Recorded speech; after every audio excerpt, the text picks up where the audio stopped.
Yuk. Bab 1009 sampai bab 1012. Selain itu, Hua Duo dan Li Fugui menjadi kapten dan wakil kapten. Tetapi mereka semua direkomendasikan oleh wakil direktur Ming.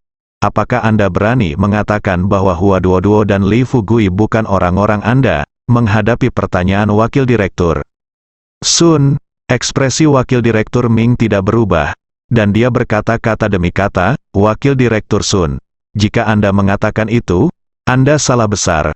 Saya meminta mereka untuk menjadi kapten dan wakil kapten.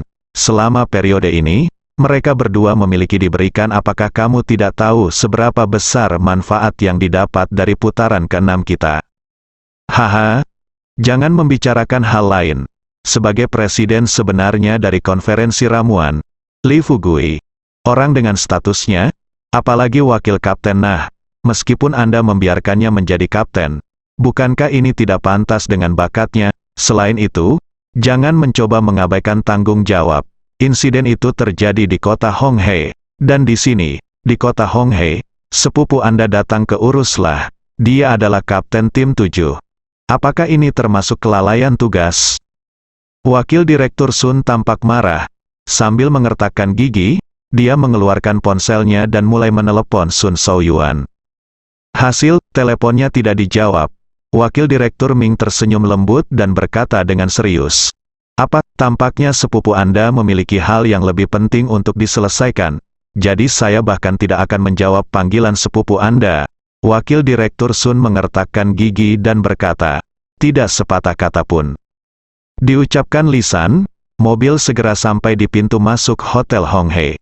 Setelah wakil direktur Ming dan Hua Duo keluar dari mobil, dia melihat ke arah wakil direktur Sun yang sedang duduk di dalam mobil. "Direktur Sun, apakah Anda akan naik dan membawa orang turun bersama kami, atau Anda menunggu kami di dalam mobilnya?" Wakil direktur Sun merasa bingung. Dia sangat marah sehingga dia sama sekali tidak ingin pergi bersama Hua Duo dan wakil direktur Ming. Ketika ditanya, dia berkata dengan wajah dingin, "Jika kamu ingin pergi, pergi dan jangan bicara padaku tentang omong kosong tak berguna ini." Wakil direktur Ming tersenyum tipis dan berkata, "Masuk ke hotel dengan membawa bunga." Baru saja masuk ke pintu, Hua Duo kembali meminta maaf kepada wakil direktur Ming. Dia mengira wakil direktur Ming akan memarahinya. Tetapi karena tidak ingin menunggunya selesai berbicara, wakil direktur Ming berbalik, memberikan senyuman misterius pada Hua Duo, dan berbisik, Duo, jangan khawatir, kamu melakukan pekerjaan dengan baik kali ini." Hua Duo merasakan di dalam hatinya dia adalah gugup dan bertanya dengan cepat, "Saudari Ming, apakah kamu benar-benar marah?" Wakil direktur Ming berkata dengan ramah, "Mengapa kamu marah? Ada beberapa hal yang tidak kamu ketahui. Di sini, di kota Honghe, Biro ke-6 sudah lama ingin campur tangan, tetapi Anda juga telah melihat situasinya. Kami tidak pernah dapat menemukan peluang bagus, tetapi kali ini tidak diragukan lagi merupakan peluang bagus. Sekarang tergantung bagaimana Li Fugui menanganinya. Ngomong-ngomong, Anda dan Li Fugui telah bersama sekian lama. Apakah menurut Anda Li Fugui akan membunuh Gong Yang Lina?" Faktanya, ketika menanyakan pertanyaan ini, wakil direktur Ming sudah memikirkan jawabannya. Namun untuk lebih yakin, dia bertanya lagi. Hua Duo menggelengkan kepalanya dan berkata, "Sama sekali tidak. Saya kenal Li Fugui. Jika bajingan ini laki-laki, dia pasti sudah memukulinya sampai mati sejak lama. Tapi Xiaona adalah seorang gadis kecil, dan dia terlihat cukup baik. Hehe, bukan tipe orang yang tidak tahu bagaimana mengasihani orang lain." Hua Duo menunjukkan sedikit kecemburuan di wajahnya. Seringai muncul di bibir wakil direktur Ming. Duo, dari nada kata-katamu, kamu sepertinya tertarik pada Li Fugui."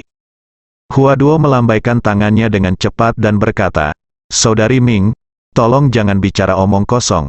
Bagaimana bisa saya mungkin apakah Anda tertarik dengan gangster bau ini?" Wakil direktur Ming berkata sambil tersenyum, "Tidak apa-apa jika Anda menarik. Anda milik saya. Selain itu, Anda dan Fugui adalah kapten dan wakil kapten. Jika Anda benar-benar berkumpul, saya akan menjadi wakilnya." itu milik direktur, dan aku akan memberimu pengikut. Hanya saja kalian berdua harus menjaga jarak saat ini, dan hanya berpura-pura menjadi satu sama lain. Lagi pula, beberapa situasi di biro adalah belum jelas. Hua Duo tidak menyangka Deputi Ming Direktur akan benar-benar mengatakan hal seperti itu padanya. Terkejut, dia hendak menjelaskan, tetapi dia tidak menyangka Sister Ming sudah keluar dari lift. Saat Hua Duo mengikuti, dua anggota tim 7 saling berhadapan.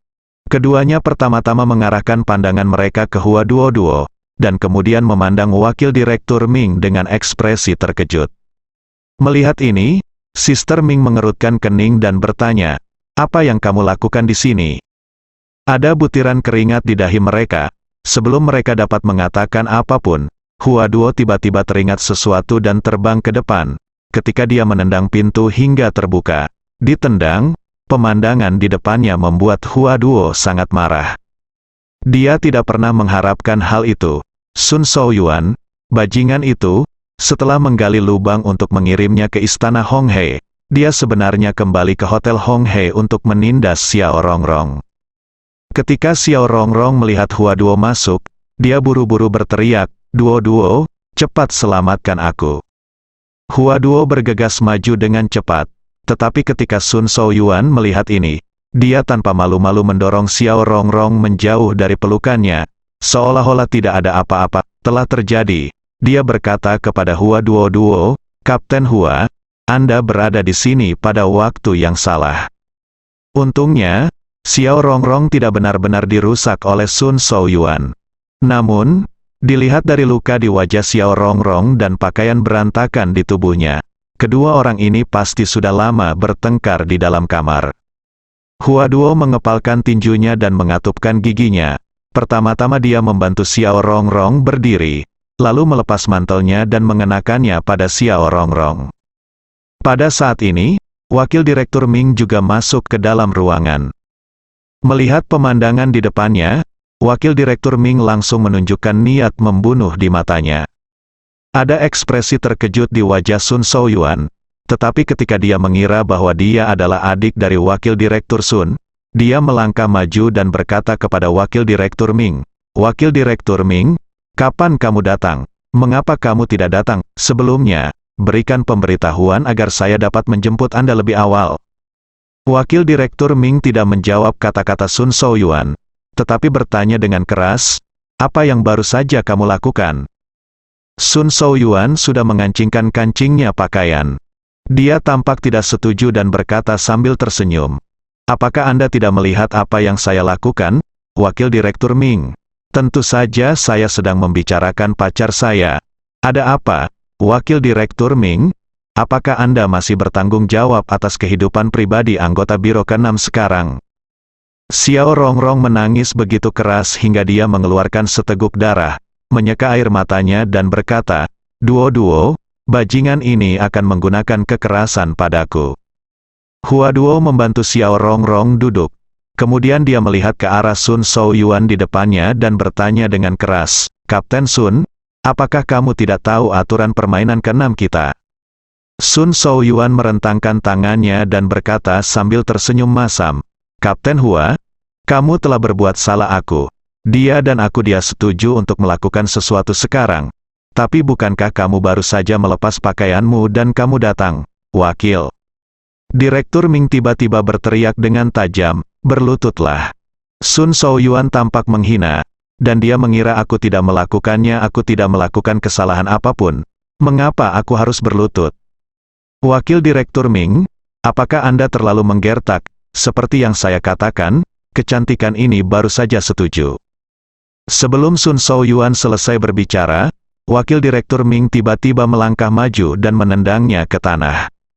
Meskipun Sun Shaoyuan mendapat dukungan dari Wakil Direktur Sun, dia tidak memiliki keberanian untuk mengambil tindakan terhadap Wakil Direktur Ming. Setelah jatuh ke tanah, sebelum Sun Shaoyuan dapat berbicara, Wakil Direktur Ming mengeluarkan ponselnya dan langsung menelepon Wakil Direktur Sun. "Wakil Direktur Sun, sebaiknya Anda datang ke sini dan melihat hal-hal baik yang telah dilakukan sepupu Anda." Wakil Direktur Sun merasa gugup ketika mendengar ini. dan dengan cepat bertanya, "Apa yang terjadi?" Wakil Direktur Ming tidak menjawab, tetapi langsung menutup telepon. Mendengarkan bunyi bip di ujung lain telepon, Wakil Direktur Sun memiliki lapisan es di wajahnya. Sesaat kemudian, ketika dia masuk ke kamar dan melihat pemandangan di depannya, Wakil Direktur Sun hampir muntah darah. Sun Shaoyuan melihat ekspresi wajah sepupunya, dan dia sudah menyadari betapa seriusnya masalahnya. Berlutut di tanah, dia dengan cepat menjelaskan, "Saudaraku, Wakil Direktur Sun, aku benar-benar bersalah. Itu semua karena wanita jalang bau ini. Itu dia. Dia menipuku." Xiao Rongrong menangis dengan air mata di wajahnya. Dia memar dan tersedak dan berkata, "Duo-duo, saya tidak malu melihat kekayaan. Tolong biarkan saya pergi dan biarkan saya mati." Wakil Direktur Ming menyilangkan tangannya, menatap Wakil Direktur Sun dan bertanya, "Wakil Direktur Sun, siapa kamu?" "Wakil Direktur kami yang bertanggung jawab atas penegakan hukum di Biro ke-6. Andalah yang paling mengetahui peraturan Biro ke-6. Sekarang Anda dapat memberitahu saya secara pribadi, bagaimana seharusnya seorang Kapten Biro ke-6 melakukan hal seperti itu? Hal yang tidak tahu malu." Sebelum Wakil Direktur Sun dapat berbicara, Hua Duo-duo bertanya dengan dingin kepada Sun Shaoyuan, "Kapten Sun, apakah Anda masih berani mengatakan bahwa dia sukarela? Izinkan saya bertanya kepada Anda, jika dia sukarela, apa yang terjadi dengan luka-lukanya di wajahnya, dan pakaian di tubuhnya? Mungkinkah dia sendiri yang merobeknya?"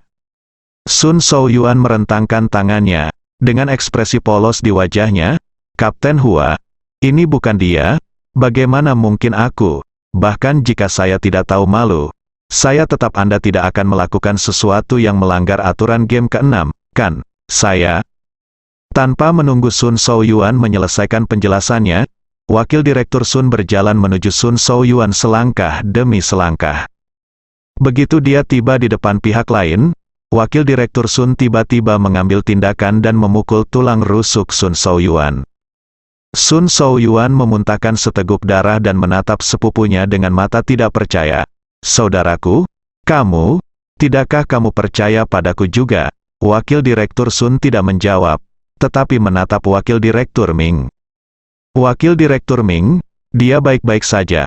Posisinya sebagai kapten untuk sementara dicabut, sebelum kapten tim ke-7 dipilih. Biarkan dia mengambil alih tanggung jawab kapten. Saya juga menghapus 20% dari keahliannya sekarang. Cara ini menanganinya. Apakah kamu puas? Wakil Direktur Ming mencibir dan berjalan keluar pintu tanpa mengucapkan sepatah kata pun. Melihat ini, Hua Duo-duo dengan cepat melangkah maju untuk membantu Xiao Rongrong keluar bersama. Tunggu sampai beberapa orang meninggalkan ruangan. Sun Shaoyuan berbaring di tanah dan berkata dengan keras, "Saudaraku, saya benar-benar dianiaya.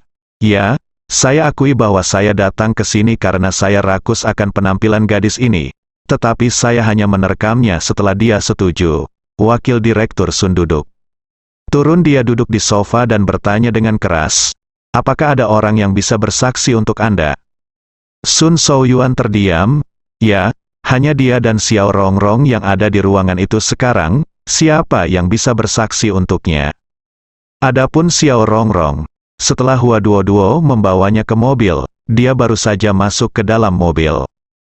Ketika dia menutupi wajahnya dan menangis, dia tidak menyangka Wakil Direktur Ming tiba-tiba berbicara dan berkata kepada Xiao Rongrong, "Tuan, Xiao, jangan menangis. Dia hanya untukmu." Dengan beberapa pemikiran yang tidak masuk akal, kamu meminjam tanganku untuk membubarkan 20% dari keahliannya, mengubahnya dari master bawaan tingkat menengah menjadi prajurit kuno tahap awal. Bukankah? Apakah ini tidak memuaskanmu? Kata Hua Duo-duo. Tidak masuk akal. Sibuk dan penasaran, Wakil Direktur Ming bertanya, "Saudari Ming, apa yang terjadi?" "Rongrong adalah korbannya." Wakil Direktur Ming berbalik dan melirik ke arah Hua Duo-duo, "Kamu sudah lama bersamanya, bukan begitu? Tahukah Anda dia berasal dari Lembah Baihua?" Hua Duo-duo mengangguk, "Saya tahu dia berasal dari Lembah Baihua. Tetapi apakah masalah ini ada hubungannya dengan apakah dia berasal dari Lembah Baihua?" Wakil Direktur. Ming berkata sambil tersenyum, "Duo-duo. Apakah Anda lupa keterampilan unik Lembah Baihua? Anda tahu, Lembah Baihua hampir berada di peringkat 10 besar sekte dunia tersembunyi dengan keterampilan pesonanya. Namun, Lembah Baihua kemudian kekurangan bakat. Hingga saat ini, Tuan Xiao mungkin satu-satunya seseorang telah mempelajari kekuatan nyanyian. Adapun kekuatan Kapten Sun, dia tidak bisa menahan pesona kekuatan sihir. Begitu dia dirasuki oleh kekuatan sihir, bagaimana dia bisa rela berhubungan seks secara paksa dengan Tuan Xiao?" Mata Hua Duo-duo membelalak kaget. Dia memutar matanya dan mengingat ekspresi polos di wajah Sun Shaoyuan barusan. Kemudian melihat ekspresi malu Xiao Rongrong di depannya, dia baru teringat pepatah lama, "Hati wanita paling beracun." Xiao Rongrong melihat bahwa pikirannya telah diungkapkan oleh Wakil Direktur Ming. Jadi dia tersenyum malu-malu dan berkata, "Saudari Ming, saya hanya mencoba melindungi diri saya sendiri. Tidak ada cara lain. Selain itu, siapa yang membuat Sun Shaoyuan ini hanya muncul dan menjaga melakukannya? Anda menyebabkan masalah bagi duo-duo." Wakil Direktur Ming tersenyum dan bertanya, "Kalau begitu, Anda tidak takut menggunakan kekuatan sihir pada anggota Biro ke-6 kami dan diketahui oleh Biro ke-6. Ketika saatnya tiba, kamu Lembah Baihua akan menjadi daftar Biro ke-6 kami, sekte tersembunyi di dunia." Xiao Rongrong berkata sambil tersenyum pahit, "Aku tidak bisa menahannya. Aku tidak bisa mengalahkannya. Jadi aku hanya bisa menggunakan kekuatan sihir untuk lindungi diriku sendiri. Selain itu, meskipun aku tidak terlalu mengenalmu, Saudari Ming, aku dapat memberitahumu sekilas. Dapat dilihat bahwa Saudari Ming, kamu benar-benar orang yang baik." Wakil Direktur Ming tersenyum lebih bahagia dan berkata kepada Xiao Rongrong, "Pantas saja Li Fugui akan membawamu bersamanya saat dia datang ke kota Honghe kali ini. Sepertinya setiap kali dia muncul di sini, orang-orang di sekitar bocah itu semuanya jahat." Xiao Rongrong tersenyum, berbalik, dan berkata maaf ke Hua Duo-duo lagi. Ekspresi wajah Hua Duo-duo sangat aneh, dia melepaskan Xiao Rongrong dan mulai mengkhawatirkan Li Fugui. Hanya saja sekarang Sister Ming ada di sini, sulit bagi Hua Duo untuk menanyakan beberapa pertanyaan. Ruang hotel, setelah terdiam lama, Wakil Direktur Sun tiba-tiba berdiri, mengeluarkan cairan spiritual dari tubuhnya, mendatangi Sun Shaoyuan, dan berkata terus terang, "Di sini, meskipun saya baru saja menghancurkan 20% dari keahlian Anda, botol spiritual ini cairan akan setelah Anda turun, luka Anda akan sembuh dalam 2 hari dan keterampilan Anda akan dipulihkan. Tapi ingat satu hal, dalam beberapa hari terakhir, Anda akan melakukan apapun yang saya minta. Juga, bab 2 sekaligus. Bawakan saya semua anggota tim 7 yang sedang pergi untuk urusan bisnis dan ikuti pengaturan saya." Wakil Direktur Sun mengikuti Wakil Direktur Ming ke kota Honghe kali ini.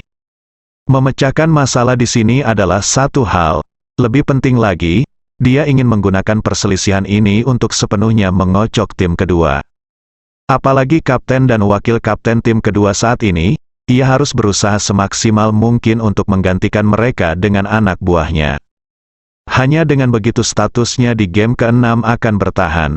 Jika situasi saat ini terus berkembang, dia mungkin akan dipindahkan ke Departemen Logistik pada hari itu juga. Bahkan jika dia pensiun, dia tidak akan bisa naik ke level berikutnya. Gunung di belakang Gunung Yuksu. Di dalam gua, Li Fugui memandang ke arah Lina, seekor domba jantan yang mengenakan pakaiannya sendiri, dan tidak bisa menahan senyum dan berkata, "Katakan padaku, bagaimana kamu terlihat seperti anak kecil? Kamu masih tidak senang ketika aku bertanya padamu panggil aku paman. Gadis kecil, apa yang masih kamu lihat? Ayo cepat makan. Oh, gantung dulu rok dan baju bersihmu." Gongyang. Lina membenci bajingan di depannya. Tidak ada yang bisa dia katakan tentang hal itu. Dia masih belum bisa mengalahkan kuncinya. Tapi kalau dipikir-pikir, itu tidak masalah. Saat dia keluar untuk mencuci pakaian tadi, dia sudah memikirkan cara untuk membunuh Li Fugui. Tunggu sampai dia selesai, ia sengaja menggantungkan celana pinknya di posisi yang paling mencolok. Kemudian ia mengambil kelinci panggang itu, mengeluarkan belatinya yang terkena bisa ular hijau kecil itu, dan mencakar kelinci itu beberapa kali. HMPH, coba lihat, masih ada darah di dalamnya, bisakah kamu memakannya? Ini, aku tidak akan makan yang ini, berikan aku yang lain. Li Fugui sudah memahami pikiran Gongyang Lina, dan dia diam-diam tertawa. Hatinya, gadis ini benar-benar tidak menitikkan air mata sampai dia melihat peti mati. Sekarang, Anda masih berpikir untuk menggunakan cara ini untuk meracuninya, bukankah ini tidak masuk akal? Jika dia dibunuh dengan mudah, rumput di kuburannya mungkin sudah setinggi 3 kaki sekarang. Dengan pemikiran ini, Li Fugui dengan lancar mengambil kelinci itu dari tangan Ramlina, lalu menyerahkan kelinci lainnya kepada Ramlina sambil tersenyum. Tahukah kamu, ini bukan merah, nama ilmiah benda ini adalah myoglobin, tapi yang paling zat sensitif dalam tubuh manusia, zat yang dibutuhkan. Senyum tipis muncul di sudut mulut Gongyang Lina, seolah memakan kelinci di tangannya, namun nyatanya, dia terus menatap Li Fugui dari sudut matanya. Dengan senyum santai di wajahnya, Li Fugui dengan tenang terus memanggang kelinci itu beberapa saat. Ketika dia bangun dan hendak menambahkan kayu bakar, dia sepertinya secara tidak sengaja memasukkan pakaian merah muda domba jantan Lina itu langsung ke dalam api. Ramlina langsung panik. Dia segera berdiri dan mengutuk, Li Fugui, apakah kamu merusaknya? Saya hanya memiliki celana dalam ini sekarang. Bisakah Anda membakarnya untuk saya dan biarkan saya menaruhnya dalam keadaan netral? Li Fugui tersenyum canggung, bukankah? Begitu lihat ini, cepat keluarkan, mungkin kamu masih bisa memakainya. Lina si domba dengan cepat mengeluarkan tongkat kayu, tapi setelah dia menyelamatkan celananya, celana itu jelas-jelas sudah terbakar habis. Li Fugui duduk lagi dan berkata sambil tersenyum, maaf, ini benar-benar tidak bisa dilakukan. Tidak bisakah kamu memberikan milikku nanti? Jangan khawatir, aku bisa memakai celana panjang saja. Seluruh tubuh Lina mulai gemetar. Dia benar-benar tidak tahu orang seperti apa yang bisa menciptakan hal yang tidak tahu malu seperti itu. Tapi hal baiknya adalah, tidak lama lagi dia tidak perlu menanggung penghinaan ini. Yang lain tidak tahu betapa beracunnya ular hijau kecilnya, tapi dia mengetahuinya dengan baik. Jika terkena sekecil apapun, ia bahkan bisa membunuh seekor gajah, apalagi manusia.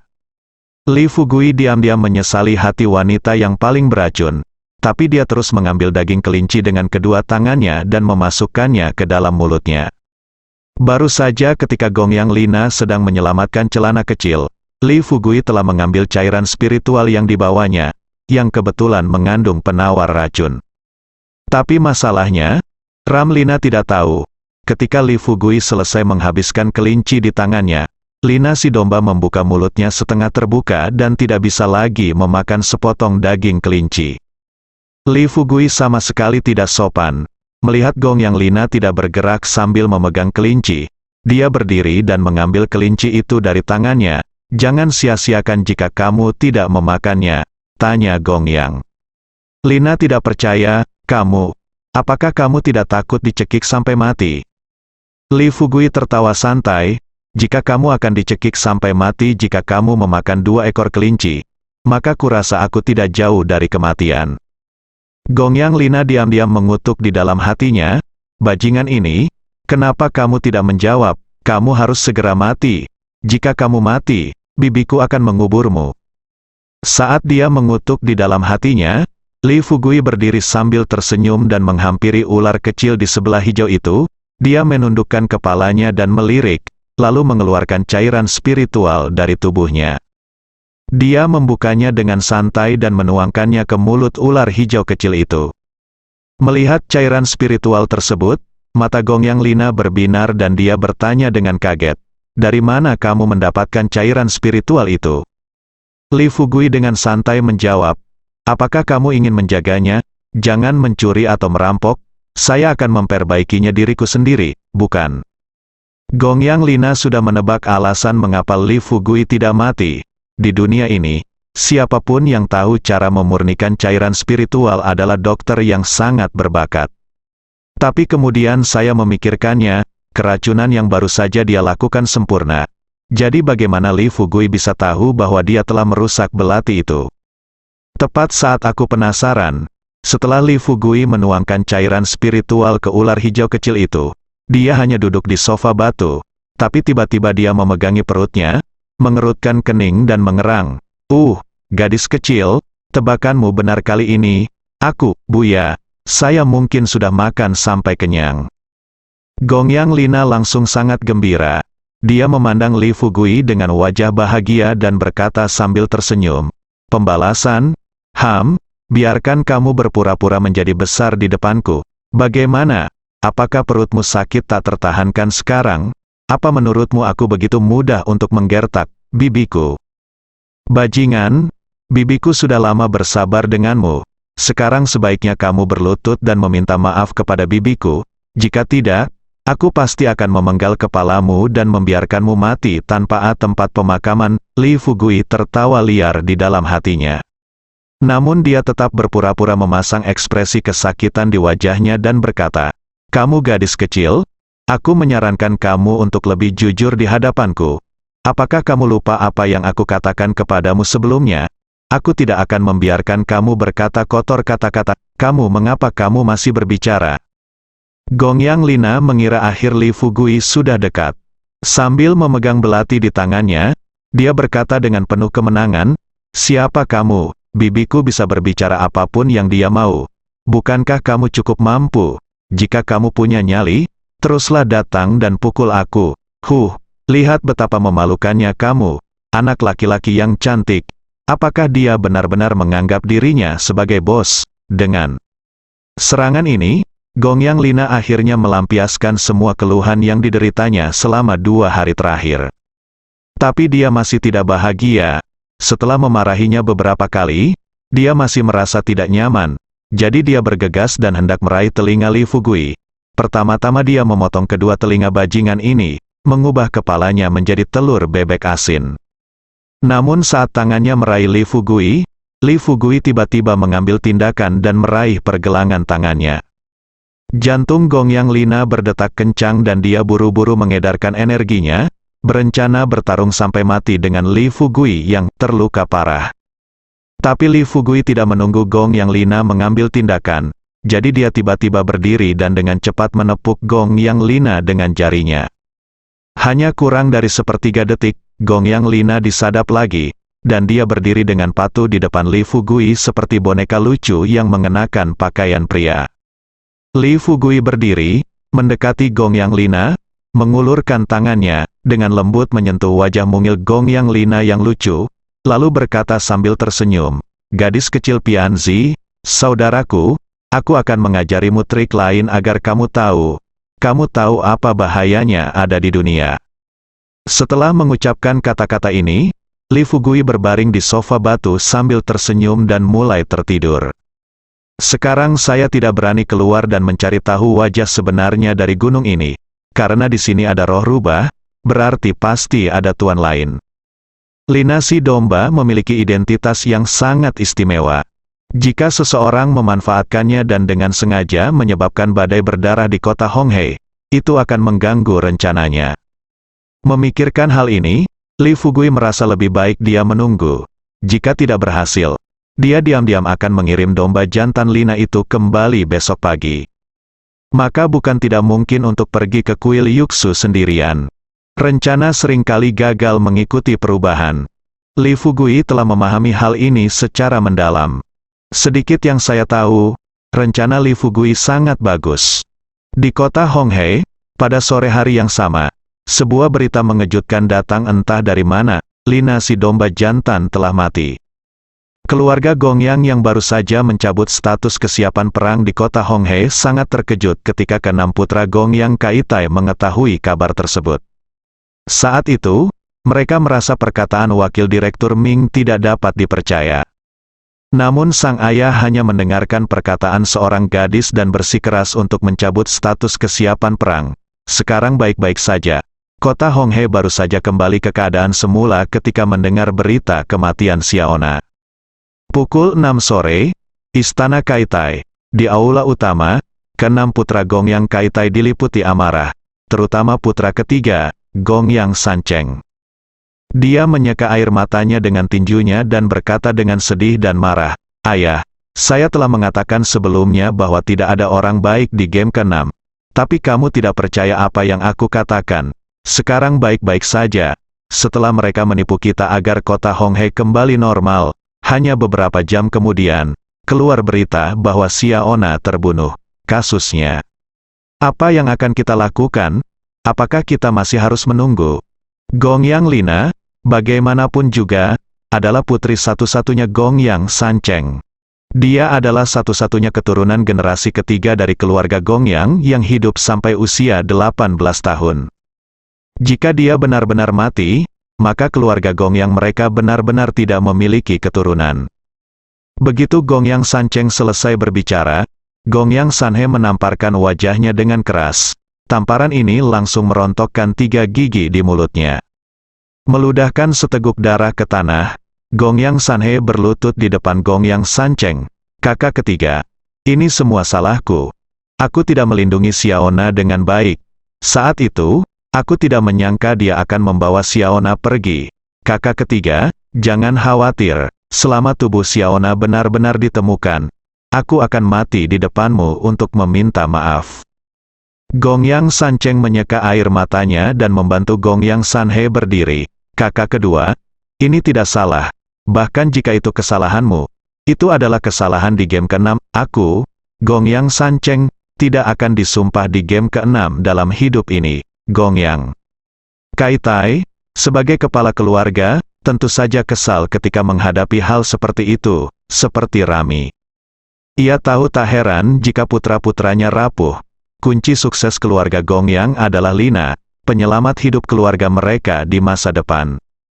Itu adalah saraf paling sensitif dari keluarga domba jantan mereka. Tidak ada yang ingin melihat hal seperti ini terjadi sekarang. Melihat putra-putranya, mereka diliputi kesedihan dan kemarahan. Gongyang Kaitai menarik napas dalam-dalam dan berbicara dengan suara serak, "Oke, jangan berdebat. Berita ini hanya rumor. Kita perlu melihat mayatnya untuk memastikan apakah itu benar atau salah." 2 wakil direktur Biro ke-6, ditambah 2 kapten berada di bawah hidung kita. Jika orang-orang di Biro ke-6 benar-benar membunuh Xia Ona, kita akan mengambil tindakan terhadap mereka terlebih dahulu, itu benar. Jika Lina, si domba jantan, mati, Kaitai, si domba jantan, akan mempertaruhkan nyawanya. Lagi pula, dia tidak mau menelan bau mulut ini. Keluarga Gongyang yang telah diwariskan ratusan tahun akhirnya mati di tangannya. Tidak ada yang mau memberikannya kepada siapapun. Dengan berlinang air mata, Gongyang Sancheng berlutut di tanah. "Ayah, tolong, bisakah ayah menyerahkan masalah ini sepenuhnya kepadaku?" Setelah mendengar ini, Gongyang Kaitai bertanya dengan dingin, "Serahkan padamu, katakan padaku, bagaimana rencanamu menangani masalah ini? Apakah kamu akan membunuh beberapa dari mereka sekarang? Jika kamu membunuh mereka, bagaimana jika Xia Ona pada akhirnya masih hidup? Apa yang harus dilakukan? Kita lakukan ketika kita kembali." Gongyang Sancheng dengan cepat melambaikan tangannya dan berkata, "Ayah, kamu salah paham. Aku belum akan menyingkirkan mereka. Aku hanya ingin, jika memungkinkan, kamu akan menyerahkan perempuan jalang bau itu, wakil direktur Ming. Aku akan menggantungnya langsung di pintu masuk Istana Sungai Merah. Aku ingin melihat apakah orang-orangnya akan menyerahkan Xia Ona." Gongyang Kaitai sedikit mengernyit. Dia menghela nafas dan berkata, "Ah Cheng, ini tidak sesederhana yang kamu pikirkan. Silakan saja. Kita mungkin masih membutuhkan masalah ini di game ke-6. Dari ke-6 putranya, tidak ada yang tahu bahwa Rams akan mampu memenangkan permainan. Apa yang kamu khawatirkan?" Tapi Gongyang Kaitai merasa seperti Mingjing. Dia tahu jika Li Fugui dan Xia Ona ada di kota, akibatnya tidak akan terburuk. Menurut pemahamannya terhadap wakil direktur Ming, meskipun gadis ini belum terlalu tua, semua yang keluar dari mulutnya konsisten. Tapi begitu Li Fugui membawa Xia Ona keluar kota, dia paling takut tidak mengenal medan dan membobol wilayah kuil Yuksu. Pada saat itu, tidak hanya nyawa Xia Ona yang akan berada dalam bahaya, Tetapi keluarga Gongyang kemungkinan besar juga akan berada dalam bahaya agar bisa terus eksis di kota Honghe dan menjadi bidak catur di tangan Yuksuguan. Jika situasi ini benar-benar muncul, keluarga Gongyang hanya dapat memilih untuk bekerja sama dengan Biro ke-6, menyerahkan lebih banyak ramuan dan sumber daya Yuanxi, dan meminta bantuan Biro ke-6 untuk membawa Xiaona keluar dari tangan geng pencuri seperti Yuksuguan. Beberapa hal, Gongyang Kaitai tidak ingin mengatakan lebih banyak, dan dia tidak ingin mengatakan lebih banyak, tetapi itu tidak berarti dia tidak memikirkannya. Setelah mendengar perkataan Gongyang Kaitai, anak-anaknya merasa tertekan, tetapi mereka tidak berani untuk tidak patuh. Setelah mereka bubar kembali, Gongyang Kaitai pergi jauh-jauh menuju aula timur Istana Sungai Merah yang biasanya merupakan ruang tamu. Biasanya para tamu menginap di sini jika datang. Hal yang sama berlaku untuk Wakil Direktur Ming, Sun Shouyuan dan lainnya. Setelah Wakil Direktur Sun dan Sun Shouyuan membahas tindakan pencegahan di Hotel Honghe, Sun Shoubian menjelaskan semuanya dan mengikuti Wakil Direktur Sun ke Istana Honghe. Kesempatan ini, Wakil Direktur Sun tidak mau ketinggalan dengan sia-sia. Sun Shouyuan membenci dua pelacur Bao Xiao Rongrong dan Hua Duo. Hanya dengan mendekatkan diri pada mereka dia bisa memiliki kesempatan untuk menyingkirkan mereka. Adapun Wakil Direktur Ming, dia tersenyum. Tapi hatiku masih merasa sedikit tidak enak. Bagaimanapun, hati orang-orang berbeda, menurut pemahaman dia dan Hua Duo tentang Li Fugui. Li Fugui adalah orang yang paling kecil kemungkinannya melakukan apapun untuk menyakiti Gongyang Lina. Bersambung.